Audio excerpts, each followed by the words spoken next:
The afternoon sun was warm against Mia's face as she pushed the wheels of her chair steadily, the rhythmic squeak of the rims filling the silence of the nearly empty street. School was finally over, and as usual, she had taken the quieter back roads to get home. She didn't mind the extra distance, it kept her away from the loud crowds that often found amusement in mocking her. At 14, Mia had grown used to the stares, the whispers that floated behind her, and the cruel jokes that some kids thought were funny. She had learned to hold her chin up, even when her heart stung, and her arms ached from propelling her chair all day. But that afternoon was different. She was halfway down a stretch of cracked sidewalk when 3 shadows fell across her path. Mia stopped, her hands tightening on the wheels. The figures stepped out of the alley with lazy grins and cruel eyes. They were older, 2 years above her in school, but their reputation was already carved in stone. Jason, the ringleader, was tall and lanky, always smirking like he was in on some joke no one else knew. Beside him were Tyler and Brent, his loyal shadows, feeding off his cruelty like hyenas circling a lion. "Well, look who it is," Jason drawled, blocking her way with a casual step forward. "Our little race car." His words were slick with mockery. Tyler laughed, nudging Brent. "Think she can do wheelies?" Brent snorted, eyes flicking to Mia's hands on the wheels. "Bet she can't even get up if she tips over." Mia's throat tightened, but she kept her face neutral. She had learned long ago not to show fear, it only made them worse. "Move," she said, her voice firm though her heart thudded. Jason's grin widened. "What's the magic word?" He leaned down suddenly and shoved the armrest of her chair, sending her rolling backward. Her hands shot out, grabbing the wheels, but the motion was too quick. She gasped, struggling to regain control as the boys burst out laughing. "Come on, give us a show," Tyler jeered. He darted behind her, giving the chair another sharp push. Mia's body jolted forward, and before she knew it, she was rolling down the slope of the street, the pavement uneven beneath her tires. Panic clawed at her chest as she tried to slow herself. Her palms burned from gripping the wheels, but the momentum carried her straight into the road. A car horn blared in the distance. Mia's eyes widened, her breath catching. For a split second, time seemed to freeze. She could see the boys on the curb, their faces lit with cruel amusement, laughing as if it were all just a game. Her chair rattled violently over a pothole, the jolt nearly toppling her sideways. Her heart raced, fear flooding her veins, and a terrible thought crept in, maybe this was the moment she couldn't fight her way out of. But then, from somewhere behind her, came a sound so powerful it drowned out the boys' laughter, the horn, and even her own thoughts. The deep, unmistakable roar of motorcycle engines. The roar grew louder, deep and steady, like rolling thunder sweeping down the street. Mia's chair had finally slowed near the curb, her hands trembling as she clutched the rims. Her chest still heaved with panic, but now another sound cut through the fear, a chorus of engines, controlled and commanding. The bullies froze mid-laugh, their faces shifting from amusement to unease. From the far end of the road, the riders appeared. 6 motorcycles, lined together in perfect formation, engines growling low and menacing. The sunlight glinted off chrome, leather jackets, and steel helmets as they drew closer. There was something about the way they rode, synchronized, deliberate, almost like a pack of wolves, that made the air around them feel heavier. The boys on the sidewalk exchanged nervous glances. Maybe we should," Brent muttered, but Jason cut him off with a shaky laugh. "Relax, they're just bikers." His voice carried none of its usual confidence. The riders slowed, then rolled to a stop in a precise line across the street, blocking the boys' escape. The engines rumbled for a moment longer before one by one, they were cut, leaving behind a tense silence broken only by the faint tick of cooling pipes.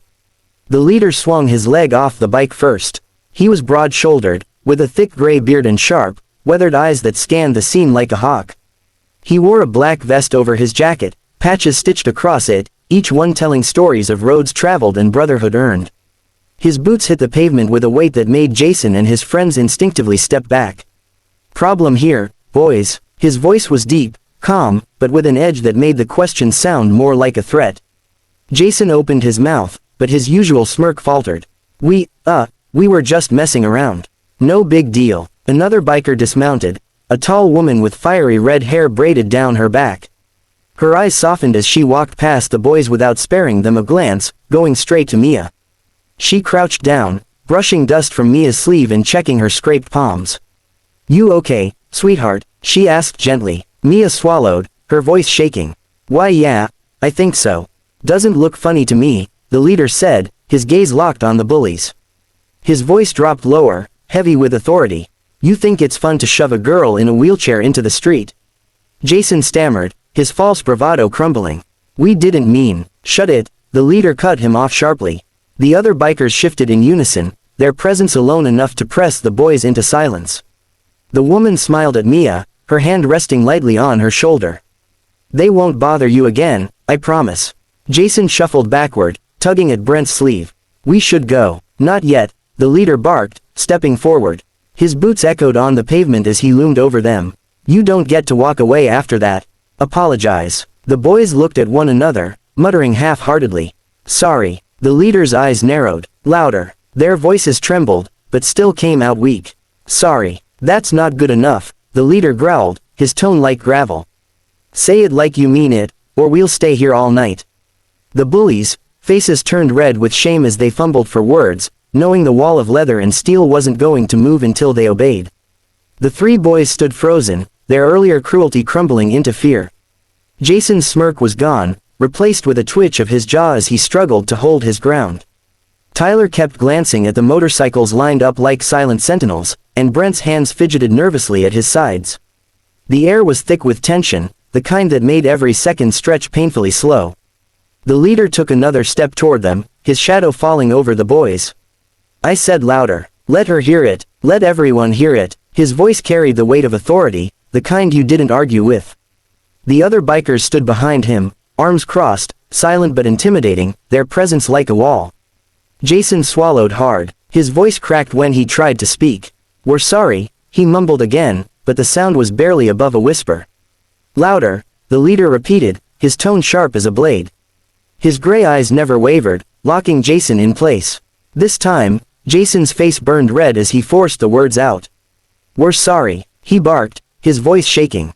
Tyler and Brent echoed him, stammering, we're sorry. Until their voices rose loud enough to carry down the street. The bikers didn't move at first, letting the boys stand in their own shame. Finally, the leader gave a slow nod. Good, now get out of here before I change my mind. The boys didn't wait for a second chance. They stumbled back, tripping over their own feet as they rushed to the sidewalk. Their bravado was gone, replaced by wide eyes and pale faces. In a matter of seconds, they vanished down the alley, their sneakers slapping against the pavement as if they were running from ghosts. Mia sat quietly in her chair, still shaken but unable to hide the small spark of relief in her eyes. The red-haired woman crouched beside her again, offering a gentle smile. See, nothing to be afraid of anymore. You're tougher than all three of them put together. She reached into her jacket pocket and pulled out a handkerchief, dabbing at the scrape on Mia's hand. Mia's lips trembled into a shy smile. Thank you. The leader knelt down, his rough hand resting lightly on the armrest of her chair. Up close, his stern expression softened. Listen, kid, don't ever think you're alone out here. People like them feed on weakness, but you're not weak. You hear me? Mia nodded, her throat tightening as emotion swelled inside her. For the first time in a long while, she believed it.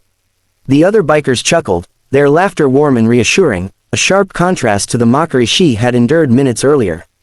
One of them revved his bike lightly, the sound filling the air like a protective anthem. The red-haired woman squeezed Mia's shoulder gently before standing. Anytime you see us around, just remember, you've got friends on the road. One by one, the riders mounted their bikes, engines roaring back to life, the street vibrating under their power. The leader gave Mia a final nod before slipping on his helmet. Stay strong, little warrior. As they rode off together, their formation tight and unwavering, Mia watched until they disappeared around the corner. The rumble of their engines faded, but the strength they left behind lingered. With new determination, Mia gripped her wheels and pushed forward. The fear that had once weighed her down was replaced by something brighter, hope. She wasn't just a girl in a wheelchair anymore. She was someone who had stared down cruelty, and thanks to her unexpected guardians, she now carried the unshakable knowledge that she was never truly alone.